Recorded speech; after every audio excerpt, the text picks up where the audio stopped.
सभी विद्यार्थियों और मित्रों को नमस्कार। भारतीय इतिहास श्रृंखला के व्याख्यान 49 के साथ मैं आप सभी के समक्ष उपस्थित हूं। भारतीय इतिहास के अंतर्गत आज जिस विषय बिंदु पर हम अपना व्याख्यान प्रारंभ करने जा रहे हैं उस विषय बिंदु का शीर्षक है भारतीय राष्ट्रीय कांग्रेस 1885 से 1905 पार्ट सेकंड।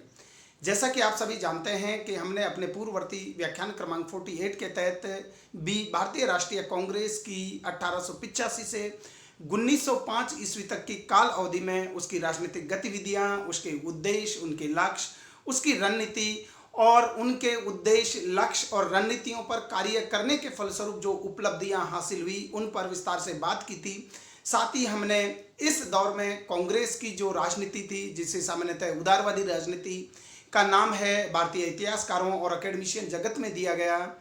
और जिसे नरमपंथी राजनीति भी कहा जाता है, और साथ ही जिसे संयम और उदारवाद का सम्मिश्रित रूप का भी नाम दिया गया है। उसकी चुनौतियों के बारे में भी, उसकी लिमिटेशन के बारे में भी विस्तार से बात की थी। आज का हमारा जो ये व्याख्यान है वो उसी भारतीय राष्ट्रीय कांग्रेस के 1885 से 1905 ईस्वी की काल अवधि पर आधारित है, और ये इस व्याख्यान का आज का दूसरा भाग है जिसे हमने पार्ट सेकंड नाम दिया है। आज के इस व्याख्यान के अंतर्गत जहां पर हमने प्रथम पार्ट फर्स्ट के अंतर्गत अपनी बात समाप्त की थी, उससे आगे की अपनी बात है उसको प्रारंभ इस व्याख्यान के माध्यम से हम करेंगे। इस व्याख्यान के माध्यम से जिन बिंदुओं की हम व्यापक रूप से पड़ताल करने जा रहे हैं उसमें सबसे पहले हम बात करेंगे कि कांग्रेस और ब्रिटिश शासन अर्थात ब्रिटिश हुकूमत का, अर्थात ब्रिटिश प्रशासकों का 1885 से 1905 ईस्वी की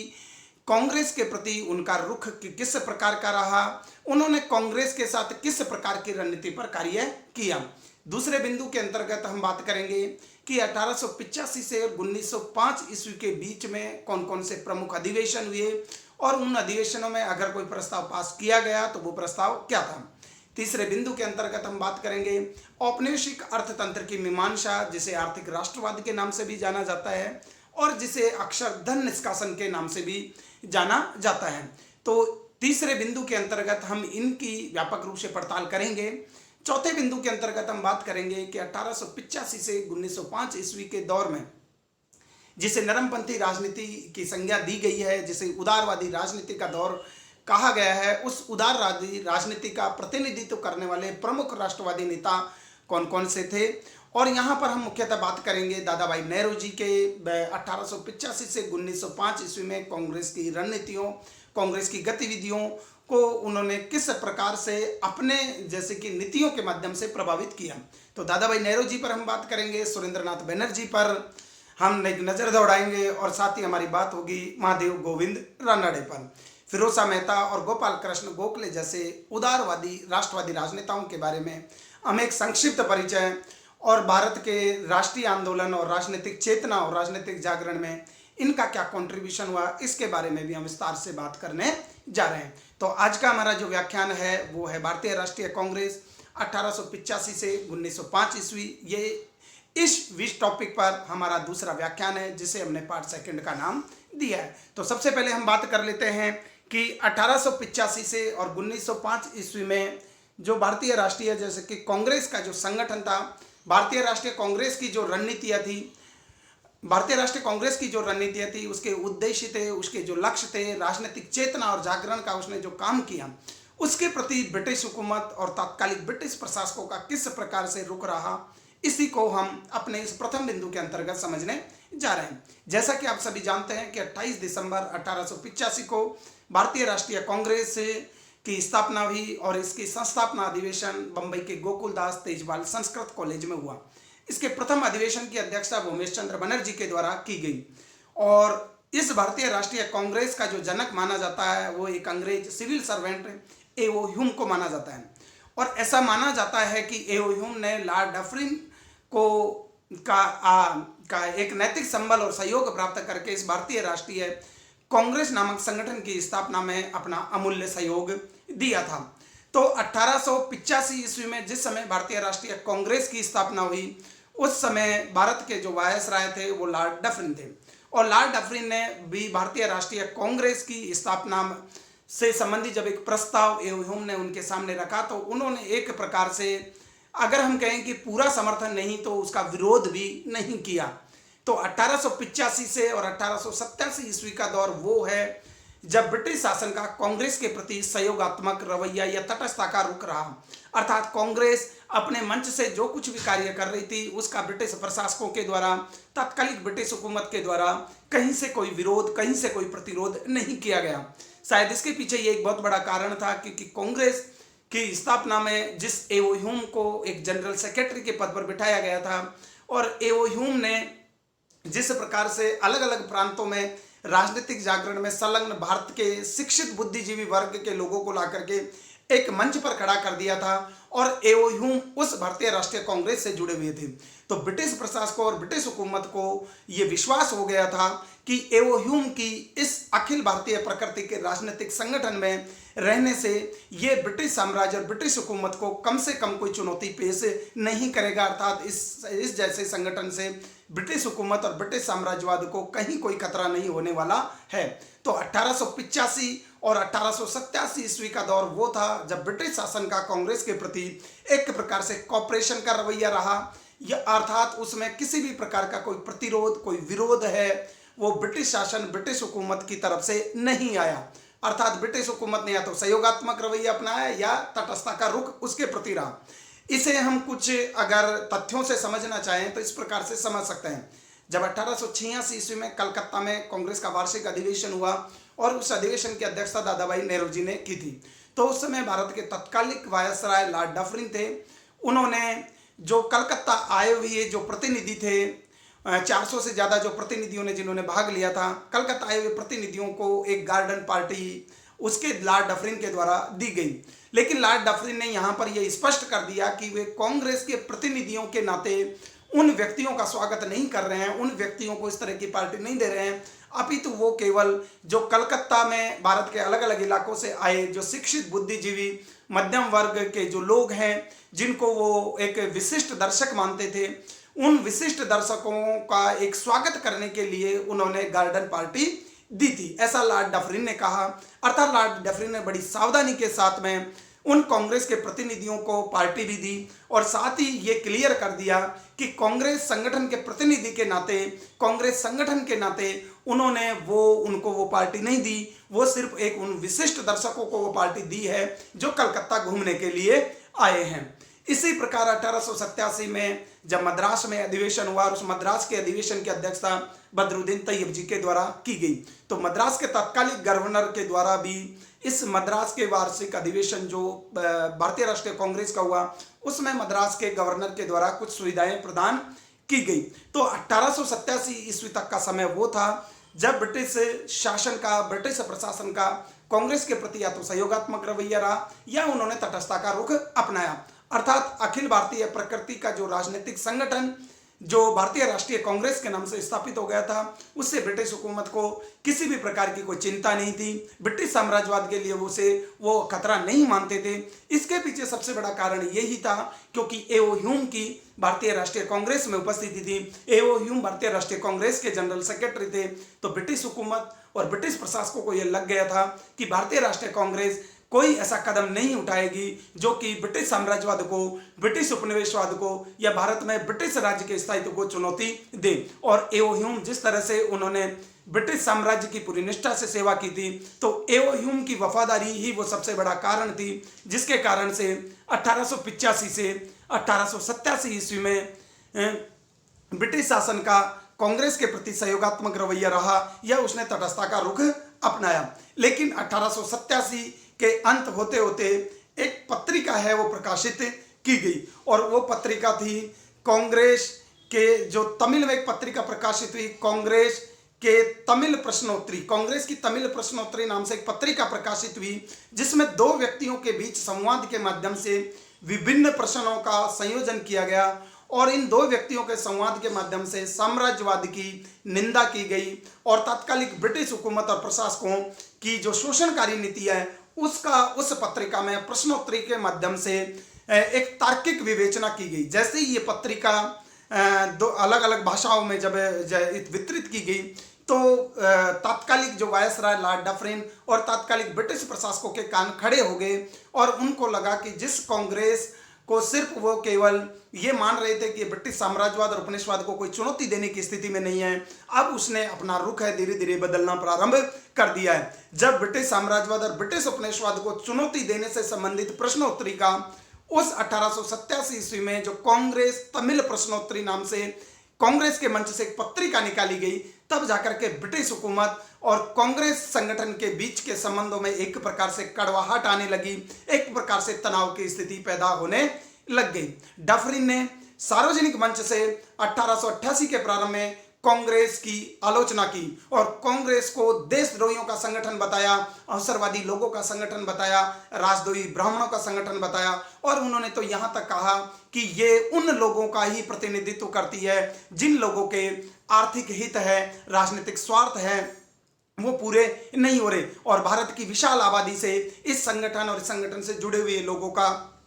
कोई वास्ता नहीं है। तो अल्प वर्ग का प्रतिनिधि करने वाला संगठन बनाया और उन्होंने कहा ये तो कुछ देशद्रोही जो ब्राह्मण है, जो देशद्रोहियों का संगठन है, अवसरवादी लोगों का संगठन है और ये किसी भी स्तर पर अखिल भारतीय भावना का प्रतिनिधित्व नहीं करती, ये किसी भी स्तर पर भारतीय राष्ट्रीय भावना का प्रतिनिधित्व नहीं करती। लॉर्ड डफरिन ने इस प्रकार की बातें की, लेकिन लॉर्ड डफरिन के अंदर एक अजीब प्रकार से बेचैनी, एक घबराहट पैदा हो गई थी, क्योंकि लॉर्ड डफरिन को यह लगने लग गया था कि अब कांग्रेस के जो बुद्धिजीवी और मध्यम वर्ग है वो जिस प्रकार से राजनीतिक जागरण कर रहे हैं, जिस प्रकार से उन्होंने अपना आर्थिक और राजनीतिक कार्यक्रम सेट किया है और जिस प्रकार से वे उपनिवेशवाद की तार्किक आलोचना कर रहे हैं, ब्रिटिश साम्राज्यवाद से विभिन्न प्रकार के राजनीतिक अधिकारों की मांग कर रही है, अगर समय रहते हुए संगठन की गतिविधियों पर अंकुश नहीं लगाया गया तो वो दिन दूर नहीं जब इस संगठन के द्वारा ब्रिटिश उपनिवेशवाद को, ब्रिटिश साम्राज्यवाद को भारत में एक सशक्त चुनौती का सामना करना पड़ेगा। भले ही लॉर्ड डफरिन ने इसे देशद्रोहियों का संगठन कह दिया हो, अवसरवादी लोगों का संगठन कह दिया हो,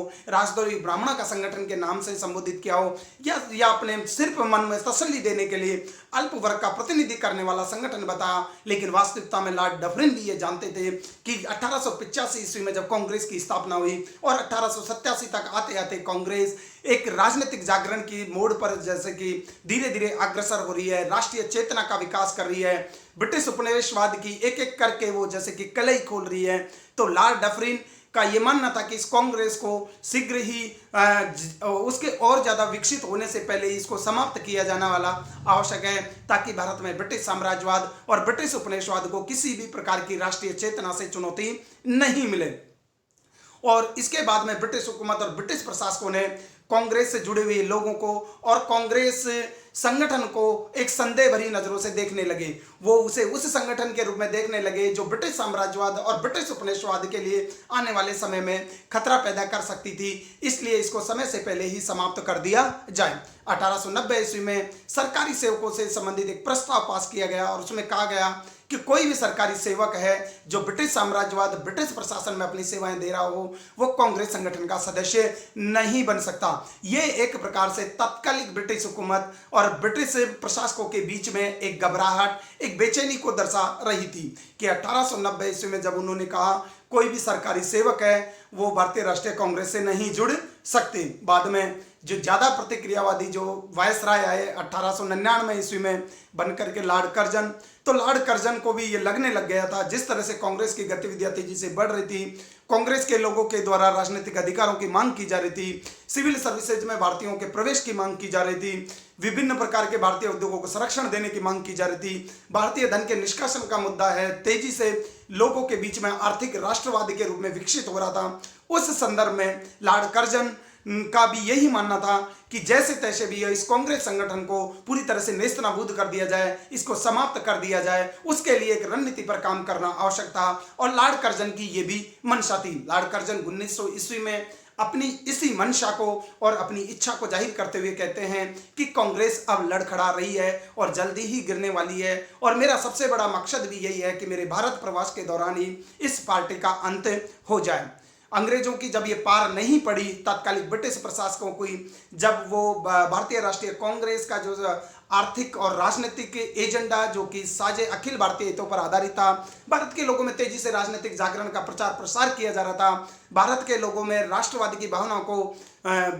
भावना को विकसित करने का कार्य इस प्रारंभिक दौर के राष्ट्रवादियों के द्वारा किया जा रहा था। तो जब ब्रिटिश प्रशासकों को लग गया कि वो भारतीय राष्ट्रीय कांग्रेस की गतिविधियों पर नियंत्रण नहीं लगा सकते, उन भारतीय राष्ट्रीय कांग्रेस के प्रारंभिक राष्ट्रवादी राजनेताओं की आलोचना करके भी उनको उनके उद्देश्य से नहीं डिगा पाए, तब जाकर के ब्रिटिश हुकूमत और ब्रिटिश प्रशासन ने भारतीय राष्ट्रीय कांग्रेस को कमजोर करने के लिए, भारतीय राष्ट्रीय कांग्रेस से अन्य वर्गों और अन्य तबकों को दूर करने के लिए फूट डालो और राज करो की नीति का सहारा लिया, जो कि ब्रिटिश हुकूमत की संपूर्ण भारत को जीतने में और भारत में बाद में ब्रिटिश सत्ता को मजबूती से बनाए रखने का एक सबसे मजबूत हथियार था। फूट डालो और राज करो की नीति का सहारा लेते हुए उन्होंने सबसे पहले सर सैयद अहमद खां और बनारस के राजा शिव प्रसाद को इस बात के लिए प्रेरित किया कि वो कांग्रेस संगठन का विरोध करें, कांग्रेस संगठन की आलोचना करें। इसके एवज में मुसलमानों को एक्स्ट्रा सुविधाएं दी जाएगी। जो कट्टरपंथी हिंदू है उनको ज़्यादा, उनके हित में ज़्यादा प्रयास ब्रिटिश हुकूमत के द्वारा किए जाएंगे।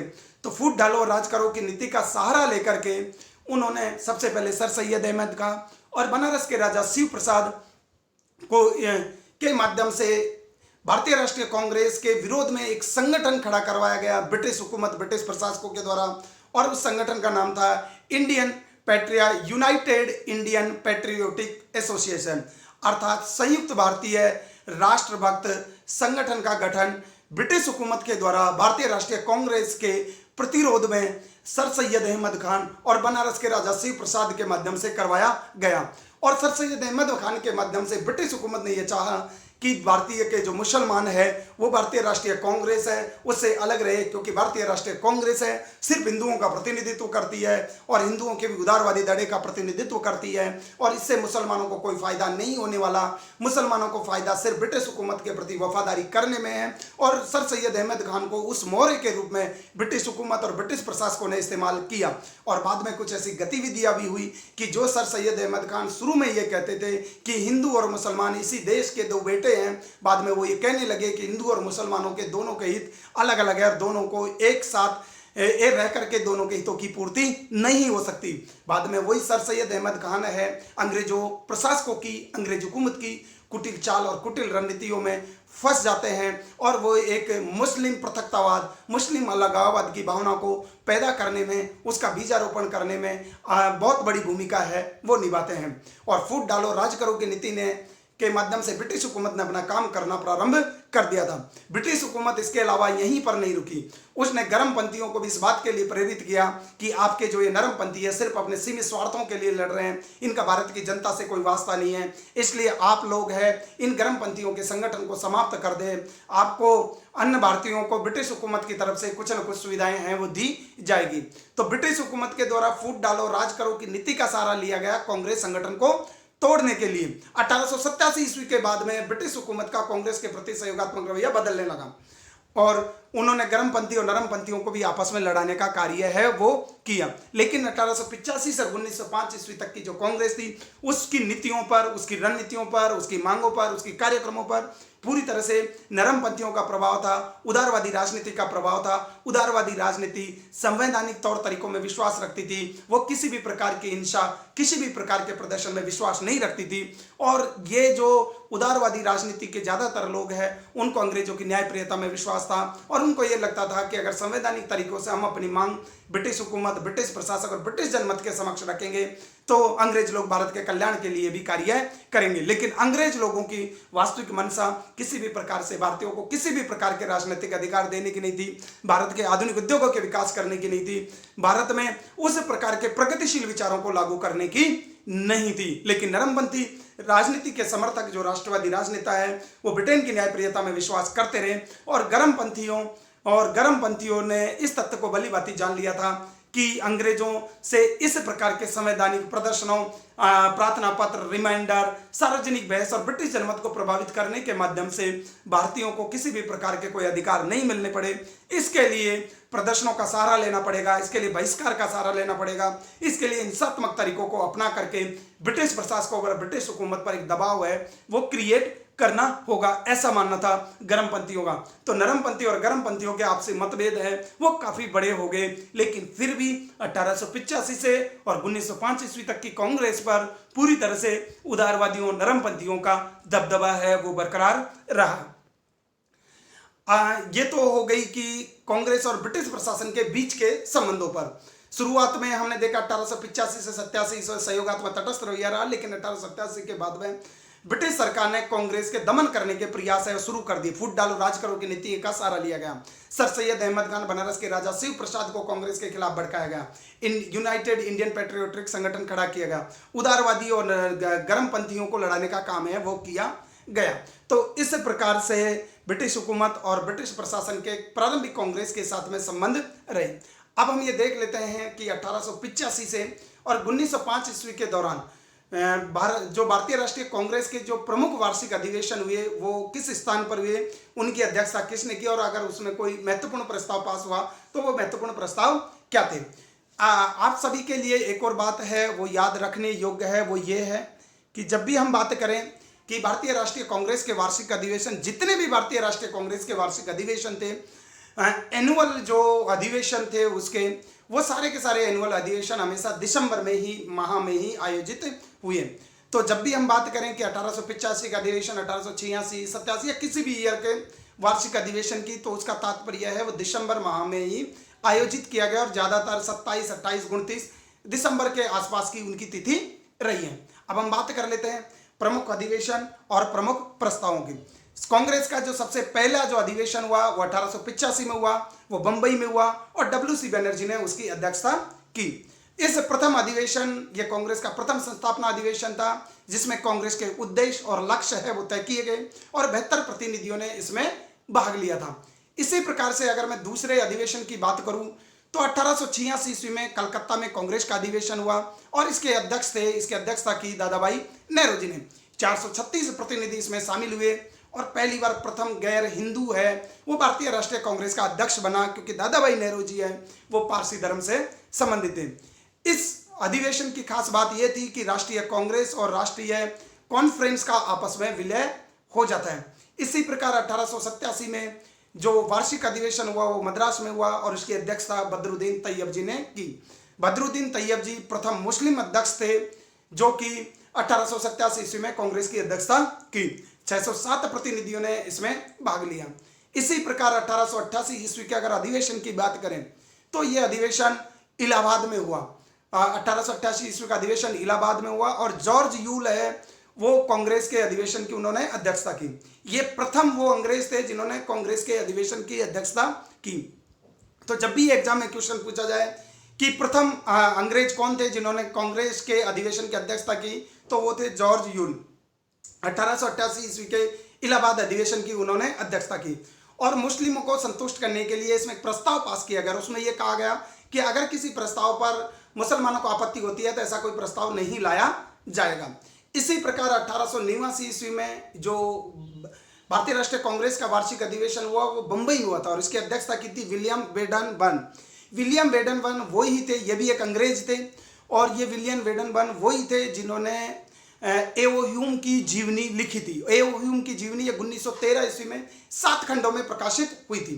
1890 ईस्वी के अधिवेशन की अगर मैं बात करूं तो ये कलकत्ता में हुआ था और फिरोज शाह मेहता ने इसकी अध्यक्षता की थी। 1892 ईस्वी का अधिवेशन इलाहाबाद में हुआ और एक बार फिर से WC बनर्जी ने इस अधिवेशन की अध्यक्षता की। ये वही WC बनर्जी थे जिन्होंने प्रथम कांग्रेस के अधिवेशन की अध्यक्षता 1885 ईस्वी में मुंबई में की थी। बाद में 1892 ईस्वी के अधिवेशन की अध्यक्षता भी WC बनर्जी के द्वारा की गई। 1893 ईस्वी का जो अधिवेशन है वो लाहौर में हुआ और दादाभाई नेहरू जी ने इस अधिवेशन की अध्यक्षता की। 1895 ईस्वी का अधिवेशन पूना में हुआ और सुरेंद्र नाथ बनर्जी ने इस अधिवेशन की अध्यक्षता की। 1899 ईस्वी का अधिवेशन लखनऊ में हुआ और रमेश चंद्र दत्ता ने, जिन्होंने भारत का आर्थिक इतिहास नामक एक पुस्तक लिखी 1902-3 ईस्वी में, उस रमेश चंद्र दत्ता ने 1899 ईस्वी के लखनऊ अधिवेशन की अध्यक्षता की। इसी प्रकार से अगर मैं बात करूं तो ब्रिटिश शासन की आर्थिक नीतियों का विश्लेषण करने में 3 व्यक्तियों का महत्वपूर्ण योगदान है। एक थे दादाभाई नेहरू जी, दूसरा दिनेश वाचा और तीसरा रमेश चंद्र दत्ता। तो ये जो दिनेश वाचा थे वो प्रारंभिक दौर के भारत के प्रमुख राष्ट्रवादी नेता थे और इन्होंने 1901 में जो कलकत्ता अधिवेशन हुआ उसकी अध्यक्षता की और इन्होंने भी आर्थिक के जो निष्कासन है, धन निष्कासन के मुद्दे को अपने इस अधिवेशन के माध्यम से जोर शोर से उठाया। 1902 का जो अधिवेशन हुआ वो अहमदाबाद में हुआ और सुरेंद्रनाथ बनर्जी ने इस अधिवेशन की अध्यक्षता की। इसी प्रकार से 1905 ईस्वी का अधिवेशन बनारस में हुआ और गोपाल कृष्ण गोखले ने इस अधिवेशन की अध्यक्षता की और इस अधिवेशन में बंग भंग और कर्जन की नीतियों की पूरे कांग्रेस के मंच से आलोचना की गई और बंग भंग के खिलाफ एक प्रस्ताव है वो पास किया गया। तो ये कांग्रेस के कुछ प्रमुख अधिवेशन थे जो 1885 ईस्वी से 1905 ईस्वी उस दौर के प्रमुख राष्ट्रवादी नेताओं के द्वारा उनकी की गई अध्यक्षता का विवरण देते हैं और साथ ही उसमें कोई महत्वपूर्ण प्रस्ताव पास किए गए तो उसके बारे में भी हमने जानकारी प्राप्त की। अब हम बात कर लेते हैं कि औपनिवेशिक अर्थतंत्र की मीमांसा या आर्थिक राष्ट्रवादी धन निष्कासन आखिरकार है क्या। 1885 से 1905 ईस्वी के कांग्रेस का जो एक सबसे बड़ा महत्वपूर्ण कार्य था कि भारत के लोगों में एक राष्ट्रीयवाद की भावना को जगाने का काम किया। उन्होंने आर्थिक मुद्दों के आधार पर किया, अर्थात आर्थिक राष्ट्रवाद की नींव वो उपाय था जिसके माध्यम से भारत के अलग अलग इलाकों में रहने वाले लोगों ने अपने जातिगत, प्रजातिगत, धर्मगत और क्षेत्रीय मतभेदों से ऊपर उठ करके उनमें ये समझ विकसित हुई कि भारत की दरिद्रता का, भारत में अकालों की श्रृंखला का और भारत में जो ये लगातार भारत का जो गरीबी का जो विशाल सागर भारत में व्याप्त हो गया उसके पीछे सबसे बड़ा कारण अंग्रेजी शासन की शोषणकारी आर्थिक नीति है। अर्थात भारत की संपदा लगातार यहाँ से सींच करके विदेशों में भेजी जा रही है और विदेशों में भी इंग्लैंड में भेजी जा रही है, जिसके कारण से इंग्लैंड की तो राष्ट्रीय प्रगति हो रही है, इंग्लैंड की आर्थिक समृद्धि चरम पराकाष्ठा पर पहुंच गई है, इंग्लैंड की औद्योगिक क्रांति ने पूरी दुनिया के बाजारों पर कब्जा कर लिया है, लेकिन भारत के आर्थिक संसाधनों का ये अतिशय दोहन और उसका लंदन, स्कॉटलैंड, लिवरपूल और इंग्लैंड की ओर जो इसके निष्कासन है उसने भारत की हर प्रकार की ऊर्जा को, आर्थिक क्षमता को और उद्योग धंधों के विकास करने की संभावना को पूरी तरह से समाप्त कर दिया है। तो आर्थिक तंत्र की मीमांसा, आर्थिक राष्ट्रवाद और धन निष्कासन को हमें इसी संदर्भ में देखने की और समझने की आवश्यकता है। धन निष्कासन की अवधारणा का तात्पर्य वो है कि अर्थात वो उत्पाद है भारत से बाहर भेजा जाने वाला जो भारत से संसाधनों से निर्मित होता था, जिसको इंग्लैंड में निर्यात कर दिया जाता था और उस जो निष्कासन किया जाता था जिन उत्पादों का, उनके एवज में भारत को किसी भी प्रकार का कोई आर्थिक लाभ है वो प्राप्त नहीं होता था। तो इसे ही धन निष्कासन का नाम दिया सबसे पहले दादाभाई नेहरू जी ने, और दादाभाई नेहरू जी ने ही धन निष्कासन की अवधारणा प्रस्तुत की। और दादाभाई नेहरू जी की एक पुस्तक थी poverty and un British rule in India, पुस्तक में उन्होंने सबसे पहली बार है धन निष्कासन शब्द का इस्तेमाल किया और उनकी ये जो पुस्तक है वो 1901 ईस्वी में प्रकाशित हुई। दादाभाई नेहरू जी ने उससे पहले ही मई 1867 ईस्वी में ये कह दिया था कि ब्रिटेन ने भारत का खून चूस रहा है। और बाद में दिनेश वाचा ने और रमेश चंद्र दत्ता ने इसी आर्थिक निकास पर तो इसी पर काम किया। दिनेश वाचा ने और दिनेश वाचा ने भी कहा कि भारत की आर्थिक बर्बादी का, भारत की दरिद्रता का कारण भारत के संपदा, भारत के संसाधनों का ब्रिटेन की ओर होने वाला निष्कासन है, जिसके बदले में भारत को कोई लाभ नहीं मिल पा रहा। बाद में रमेश चंद्र ने इसी आर्थिक निकास पर भारत की जो ब्रिटिश शासन का भारत पर जो आर्थिक प्रभाव पड़ा है उस पर विस्तार से आंकड़ों के माध्यम से एक पुस्तक की रचना की। उस पुस्तक का नाम था इकोनॉमिक हिस्ट्री ऑफ इंडिया। तो रमेश चंद्र की ये पुस्तक है वो 1902-3 ईस्वी में प्रकाशित हुई और इसमें रमेश चंद्र दत्ता ने प्लासी के युद्ध के बाद से और तत्कालिक समय तक जब वो पुस्तक प्रकाशित हुई उस समय तक के आंकड़ों का जिक्र देकर के, आंकड़ों का उल्लेख करके ये बताया कि भारत की आर्थिक बर्बादी, भारत की गरीबी, भारत के दस्तकार हस्तशिल्पों की बर्बादी के पीछे का कारण है वो ब्रिटिश शासन की औपनिवेशिक आर्थिक नीतियां हैं और भारत की समूची संपदा का है वो ब्रिटेन को निर्यात हो रहा है, जिसके कारण से भारत में कोई पूंजी नहीं रह गई है, भारत में कोई आर्थिक संपदा नहीं रह गई है, आर्थिक विकास करने की सारी संभावनाएं और सारी क्षमताएं हैं वो समाप्त हो गए हैं। बाद में इसी काम पर विस्तार से बात की दिनेश वाचा ने जब वो 1901 में कांग्रेस के अधिवेशन की अध्यक्षता कर रहे थे। अर्थतंत्र की मीमांसा में दादाभाई नेहरू जी, जस्टिस महादेव गोविंद रानडे और आरसी दत्ता ने महत्वपूर्ण भूमिका निभाई। और भारत में जो रेलों का जो विकास भी किया गया था वो रेलवे का विकास भी भारत के सामानों को, दूर दराज के सामान क्षेत्रों तक पहुंचाने के लिए नहीं और भारत के उद्योगों को गति देने के लिए नहीं किया गया था, बल्कि ब्रिटिश पूंजीवाद को सुरक्षित निवेश का रास्ता उपलब्ध करवाने के लिए, ब्रिटिश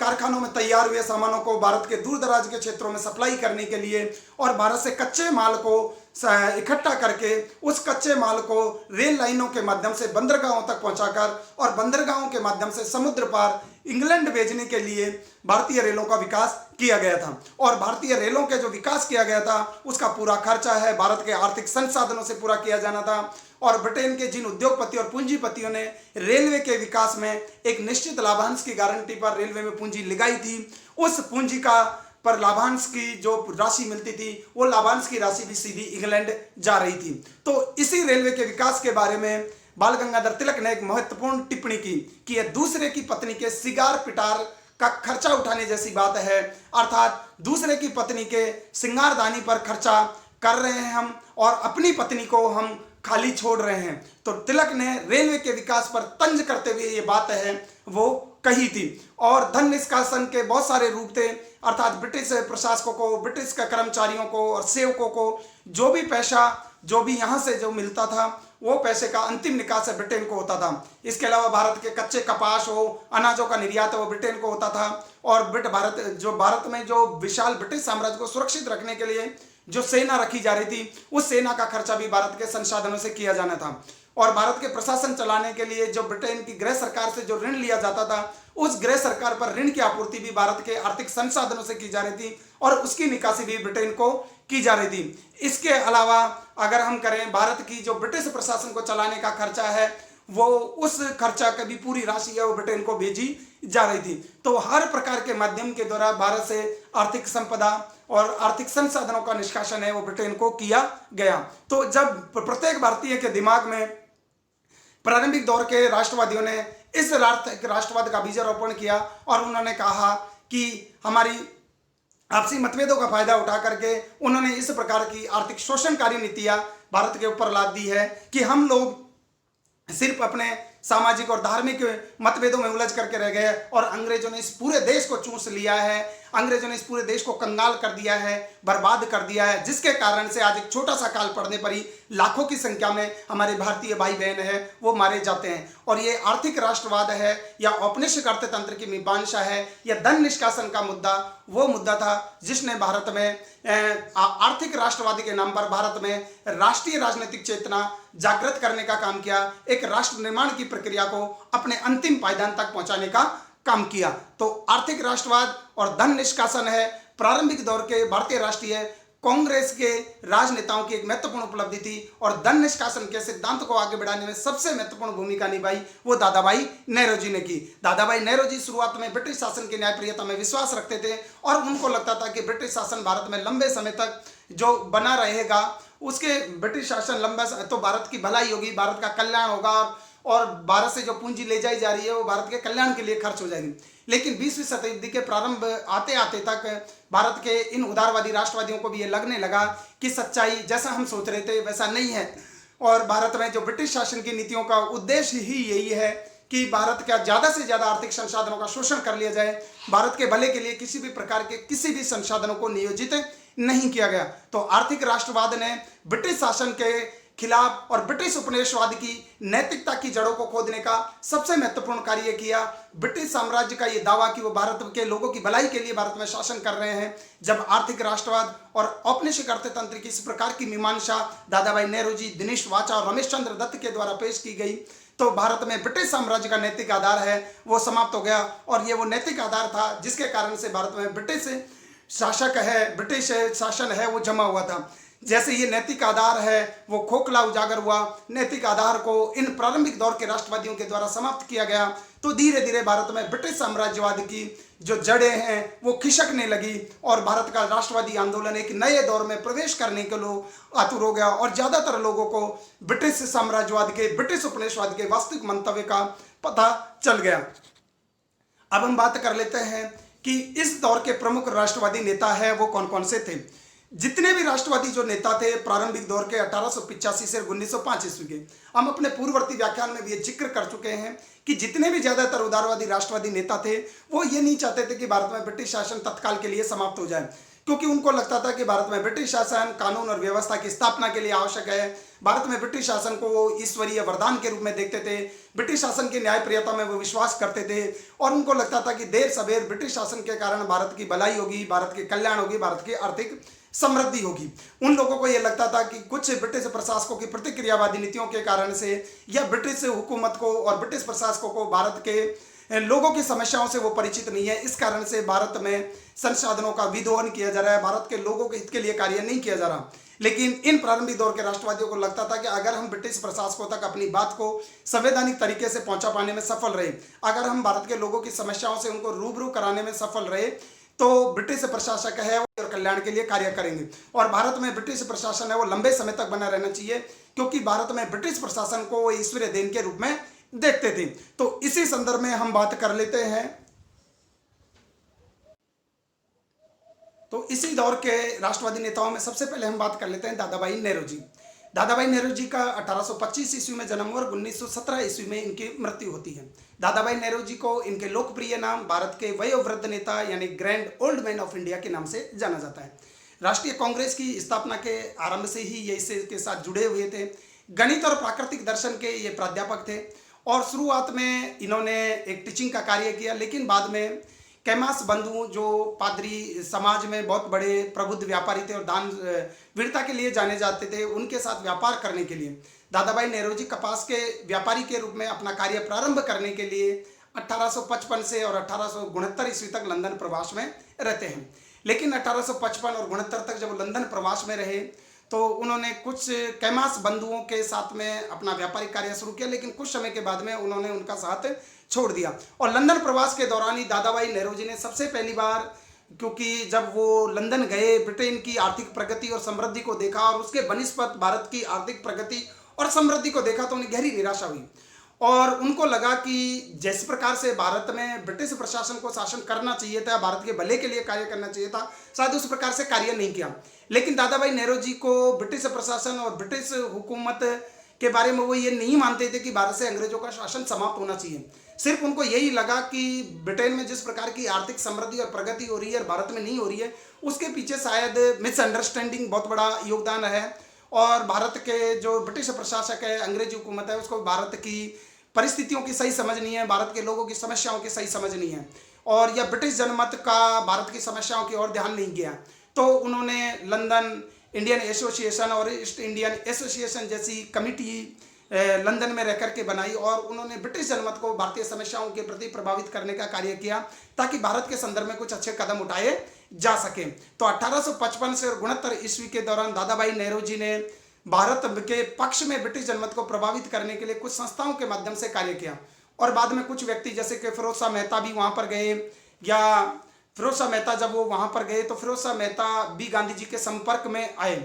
तो यहाँ पर जो दादाभाई नेहरू जी है लंदन में जाकर के उन्होंने एक तरह से धीरे धीरे से ब्रिटिश शासन की जो भारत के संदर्भ में जो आर्थिक नीतियाँ थी उनको विश्लेषित करना, उसका अध्ययन करना प्रारंभ किया और साथ में ब्रिटिश जनमत को भारतीय पक्ष में करने के लिए उसने ईस्ट इंडिया एसोसिएशन या लंदन इंडियन एसोसिएशन जैसे संगठनों की नींव रखी। 1885 ईस्वी में 1869 ईस्वी में वो भारत में आ गए और भारत में आने के बाद में उन्होंने अपना कार्य करना प्रारंभ किया। दादाभाई नेहरू जी एक समाज सुधारक भी थे। पारसी धर्म के सुधार के लिए उसने रहनुमाई मजदियासन सभा की स्थापना की। इसी प्रकार से पारसी महिलाओं की सामाजिक स्थिति में सुधार करने के लिए भी वो प्रयासरत रहे। महिलाओं की शिक्षा के बहुत बड़े समर्थक थे और इन्हीं महिलाओं की शिक्षा के लिए उन्होंने एक स्कूल और कॉलेज है उनकी स्थापना की। साथ ही दादाभाई नेहरू जी की अगर हम कुछ बात करें कि 1885 ईस्वी में बम्बई की विधायिका के सदस्य बने, 1892 में ब्रिटिश संसद के सदस्य बने, पहले एशियाई व्यक्ति थे जो ब्रिटिश संसद के लिए चुने गए थे। यानी लिबरल पार्टी के माध्यम से 1892 से 1895 ईस्वी की अवधि में 3 साल के लिए ब्रिटिश संसद के सदस्य रहे दादाभाई नेहरू जी। बहुत अच्छे वक्ता थे और उनका लंदन में प्रवास के दौरान उनका काफ़ी अच्छा खासा प्रभाव हो गया था। उनकी जो किसी भी चीज़ को देखने का जो नज़रिया था वो बड़ा तार्किक था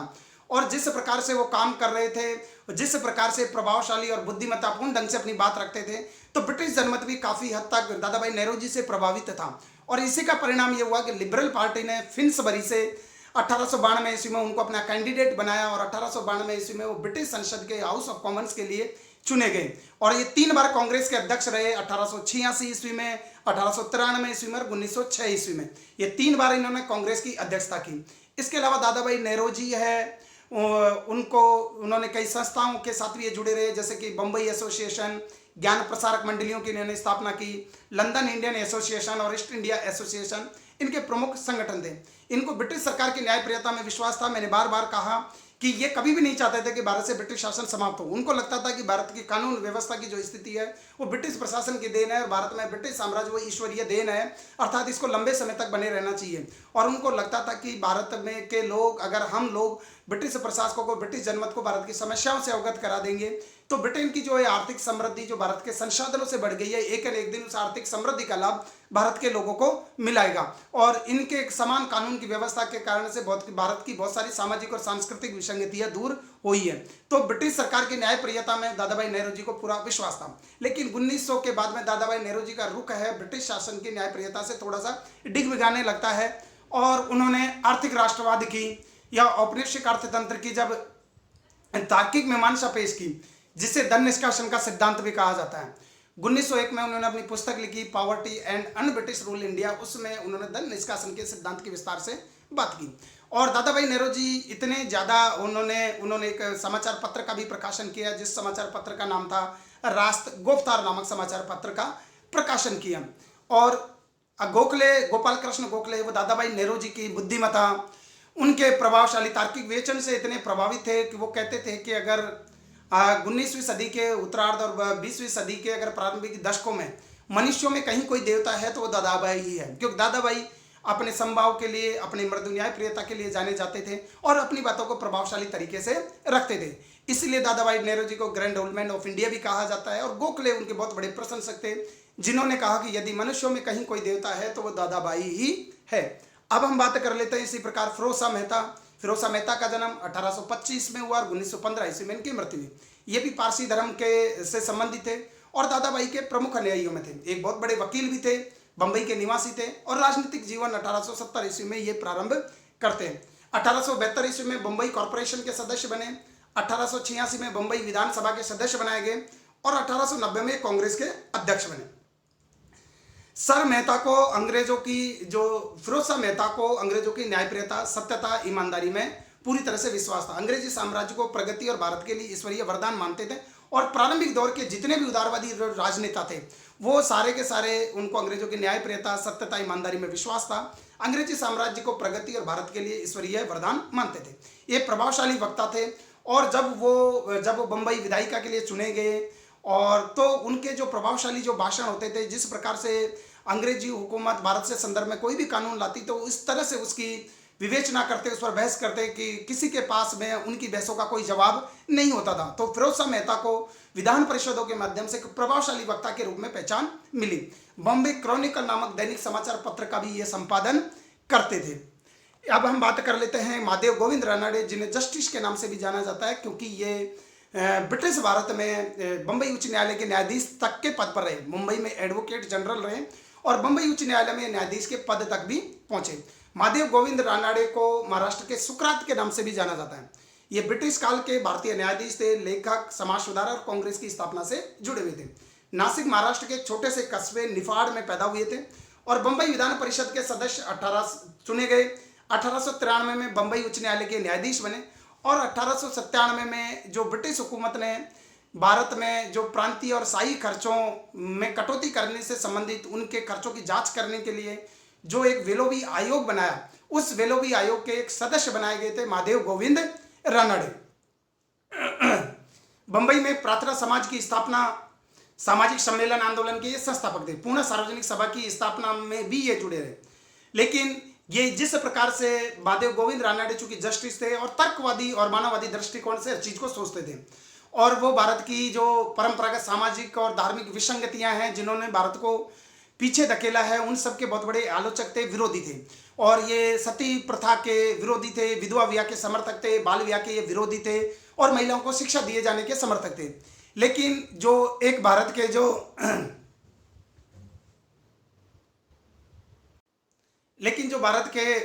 गर्मपंथी विचारधारा से संबंधित एक जो हम कह सकते हैं कि विचारों में दक्षिणपंथी विचारधारा का प्रतिनिधित्व करने वाले बाल गंगाधर तिलक है, उन्होंने हमेशा महादेव गोविंद रानड़े की नीतियों का विरोध किया और सदा बाल गंगाधर तिलक का इन्हें पूर्व विरोधी भी माना गया। और महादेव गोविंद रानड़े का कहना था कि स्कूल और कॉलेजों से ज़्यादा अगर राष्ट्रीयता को, राष्ट्रीय एकीकरण में कोई चीज़ सहायक हो सकती है तो वो है आधुनिक उद्योग धंधों की स्थापना। तो स्कूल और कॉलेजों से ज़्यादा महत्व दिया आधुनिक उद्योगों की स्थापना के बारे में जो बात की वो की थी महादेव गोविंद रानड़े। और उनका ये मानना था कि आधुनिक उद्योगों में के माध्यम से जब कल कारखाने स्थापित होंगे और उनमें अलग अलग इलाकों के लोग काम करने के लिए आएंगे तो उनमें एक प्रकार से जो प्रजातिगत, धर्मगत, क्षेत्रीयगत जो विभिन्न प्रकार के मतभेद है वो समाप्त हो जाएंगे और एक राष्ट्रीय एकीकरण, राष्ट्रीय भावना के लिए काम करेंगे। तो स्कूल और कॉलेजों से ज़्यादा भारत के राष्ट्रीय चेतना के विकास में वो आधुनिक उद्योगों को सहायक मानते थे और इसके लिए उन्होंने वकालत भी की। अब हम बात कर लेते हैं इसी प्रकार से गोपाल कृष्ण गोखले की। गोपाल कृष्ण गोखले का जन्म 1866 में हुआ और 1915 ईस्वी में इनकी मृत्यु होती है। गोपाल कृष्ण गोखले को समाज सुधारक के रूप में जाना जाता है। शिक्षक थे, पत्रकार थे, ये उदारवादी दृष्टि थी और महाराष्ट्र के रत्नागिरी जिले के गांव में इनका जन्म हुआ और महादेव गोविंद रानड़े के ये शिष्य थे। पुणे सार्वजनिक सभा और दक्कन एजुकेशन सोसाइटी से ये जुड़े थे। बंबई संविधान परिषद और केंद्रीय व्यवस्थापिका सभा के सदस्य बने। प्रभावशाली वक्ता के रूप में ये जाने जाते थे और इंपीरियल लेजिस्लेटिव काउंसिल, जिसे हम करें केंद्रीय व्यवस्थापिका सभा में जब बजट से संबंधित मुद्दों पर बात होती थी तो गोपाल कृष्ण गोखले को जो भारतीय राजनीति में सबसे ज्यादा जो ख्याति मिली वो कि इंपीरियल लेजिस्लेटिव काउंसिल में जो बजट के संदर्भ में जो उनके प्रभावशाली जो भाषण होते थे उनके संदर्भ में उनको विशेष ख्याति मिली। तो बजट पर दिए गए भाषणों के लिए विशेष रूप से जाने गए। ये संभव और मृदु न्यायप्रियता में विश्वास करते थे और इसी कारण से गांधी जी ने इन्हें अपना राजनीतिक गुरु भी घोषित किया। अर्थात गोपाल कृष्ण गोखले स्वयं महादेव गोविंद रानड़े के शिष्य थे लेकिन वो गांधी जी के राजनीतिक गुरु थे। 1905 में बनारस कांग्रेस अधिवेशन की अध्यक्षता ये करते हैं और जिसमें बंग भंग की नीतियों की आलोचना की जाती है और कर्जन की प्रतिक्रियावादी नीतियों के खिलाफ एक प्रस्ताव पारित किया जाता है। 1906 ईस्वी में लंदन चले गए और 1909 ईस्वी के एक्ट को बनाने में भी इनकी विशेष भूमिका रही। 1910 में पुनः दूसरी बार वो इंपीरियल लेजिस्लेटिव काउंसिल के लिए चुने गए। 1912 और 15 ईस्वी 1912 से 15 ईस्वी की 3 वर्ष की कालावधि के लिए वो भारतीय लोक सेवा आयोग के सदस्य के रूप में इन्होंने काम किया। 1913 में ये वो व्यक्ति थे, प्रगतिशील विचारधारा के वो व्यक्ति थे जिन्होंने समस्त भारत में अनिवार्य और निःशुल्क शिक्षा लागू करने का भरसक प्रयास किया लेकिन वो अपने उद्देश्यों में सफल नहीं हो पाए। उन्होंने लगभग ब्रिटिश सरकार को इस बात के लिए राजी कर लिया था लेकिन प्रथम विश्व युद्ध के कारण से उनके इस प्रस्ताव को लागू नहीं किया जा सका कि जिसमें सभी बच्चों के लिए निःशुल्क और अनिवार्य शिक्षा की व्यवस्था ब्रिटिश सरकार के द्वारा लागू की जानी थी। 1905 ईस्वी में भारत सेवक मंडल सर्वेंट ऑफ इंडिया सोसाइटी नामक संगठन की इन्होंने नींव रखी और जिसका उद्देश्य भारत की सेवा के लिए एक राष्ट्रीय प्रचारक तैयार करना था। इसी सर्वेंट ऑफ इंडिया सोसाइटी की ये देन है कि यहाँ से वी श्रीनिवास शास्त्री, जी के देवधर, NM जोशी और पंडित हृदयनाथ कुंजरू जैसे समाज सेवक यहाँ से निकले जिन्होंने राष्ट्र की सेवा की। लेकिन गोपाल कृष्ण गोखले स्वयं उदारवादी राजनीति में विश्वास करते थे। संयम और उदारवाद उनकी रणनीति का प्रमुख अंग था और अंग्रेजों की न्यायप्रियता में भी उनको विश्वास था और उन्होंने एक तरह से बंग भंग में जो हिंसात्मक विरोध प्रदर्शन किए जा रहे थे उनकी आलोचना की और बाद में जब 1911 और 1912 ईस्वी में जब बंगाल के विभाजन को वापस ले लिया गया तब उन्होंने ब्रिटिश हुकूमत का समर्थन भी किया। लेकिन ब्रिटिश हुकूमत भी जिस तरह से वो बजट पर बहस करते थे, जिस प्रकार से उन्होंने सर्वेंट्स ऑफ इंडिया सोसाइटी बनाई और जिस प्रकार से वो अपने कार्य क्षेत्र में लगे हुए थे, उससे ब्रिटिश हुकूमत भी उन्हें एक सस्पेक्टेड नज़रों से देखती थी, संदेह की निगाह से देखती थी। और ब्रिटिश सरकार कहती थी कि गोपाल कृष्ण गोखले कहने को तो उदारवादी विचारों के लेकिन इनके विचारों में उग्रवादिता झलकती है, अर्थात ये ब्रिटिश शासन के खिलाफ विरोध को हवा दे रहे हैं। तो ब्रिटिश सरकार उग्रवादी विचारों वाला व्यक्ति कहती थी और छद्म वेशीय विद्रोही कहती थी जिन्होंने एक चोला ओढ़ रखा है अपने उदारवाद का, अपने अंग्रेजों की न्यायप्रियता का समर्थन करने का, लेकिन वास्तव में वो ब्रिटिश शासन के खिलाफ जहर उगलने का काम कर रहे हैं। लेकिन दूसरी ओर जो उनके भारतीय जो मित्र थे, उग्रवादी राजनीति में विश्वास करने वाले, वो उन्हें शिथिल उदारवादी कहते थे। लेकिन जो भी हो, गोपाल कृष्ण गोखले ने प्रारंभिक दौर के भारतीय राष्ट्रीय कांग्रेस को दशा दिशा देने में बहुत महत्वपूर्ण भूमिका निभाई। अब हम बात कर लेते हैं कि सुरेंद्रनाथ बनर्जी, जिनका 1848 ईस्वी में जन्म हुआ और 1925 ईस्वी में इनकी मृत्यु हुई। ये बंगाल के कुलीन ब्राह्मण परिवार में इनका जन्म हुआ। ICS की परीक्षा में 1869 ईस्वी में चयन हुआ, लेकिन उम्र संबंधी कुछ विवाद के कारण से 1873 ईस्वी में आरोप लगा करके उनके सेवा से निकाल दिया गया। इन्होंने प्रारंभिक दौर के भारतीय राष्ट्रीय कांग्रेस की स्थापना में बहुत बड़ा योगदान दिया और ये भी कहा जाता है कि एओ ह्यूम, सुरेंद्रनाथ बनर्जी और आनंद मोहन बोस की भी वो तिकड़ी थी जिन्होंने भारतीय राष्ट्रीय कांग्रेस जैसे संगठन की स्थापना को जन्म दिया। तो इंडियन एसोसिएशन की स्थापना इनके द्वारा की गई 1876 में। बंगाली पत्रिका का संपादन किया और बंगाली पत्रिका में ब्रिटिश सरकार के खिलाफ एक लेख लिखने के कारण से उनको 1883 ईस्वी में 2 माह की कैद की सजा भी हुई। पत्रकारिता के लिए किसी भारतीय को जो ब्रिटिश हुकूमत के द्वारा सजा दी गई उसमें सुरेंद्रनाथ बनर्जी पहले व्यक्ति थे जिन्होंने बंगाली में अपने लेख के लिए 2 माह के कारावास की सजा प्राप्त की 1883 ईस्वी में। भारतीयों में राष्ट्रीय चेतना जगाने के लिए पूरे देश का उन्होंने दौरा किया। कांग्रेस की स्थापना में इन्होंने महत्वपूर्ण भूमिका निभाई और 2 बार कांग्रेस के वो अध्यक्ष बने। ब्रिटिश राज के पक्के समर्थक थे और गांधी जी के असहयोग आंदोलन का उन्होंने विरोध किया। गांधी जी के असहयोग आंदोलन का विरोध करने के कारण से ही ब्रिटिश सरकार ने अपने प्रति वफादारी जताने के लिए सुरेंद्रनाथ बनर्जी को सर की उपाधि दी। लेकिन सुरेंद्रनाथ बनर्जी के इस प्रकार की नीति के कारण से भारत के राष्ट्रवादियों में उनका सम्मानजनक स्थान है वो जाता रहा। लेकिन फिर भी उन्होंने शुरुआत में जो कांग्रेस संगठन को खड़ा करने में जिस प्रकार की नीतियां अपनाई और पत्रकारिता के माध्यम से ब्रिटिश साम्राज्य की जो पोल खोलने का काम किया वो उनके राष्ट्रीय जागरण, राष्ट्रीय चेतना में उनकी महत्वपूर्ण भूमिका के रूप में हमेशा याद रखा जाएगा। ये 2 बार कांग्रेस के अध्यक्ष रहे, 1895 में पुणे अधिवेशन और 1902 अहमदाबाद के अधिवेशन में। एक अच्छे शिक्षक थे इसलिए इन्हें राष्ट्रगुरु के नाम से भी जाना जाता है। राष्ट्रगुरु की उपाधि से भी इनको संबोधित किया जाता है सुरेंद्रनाथ बनर्जी को। अगर अब हम इस टॉपिक से संबंधित कुछ परीक्षा उपयोगी प्रश्नों की बात करें तो इस टॉपिक से संबंधित काफी फैक्चुअल परीक्षा उपयोगी प्रश्न है वो पूछे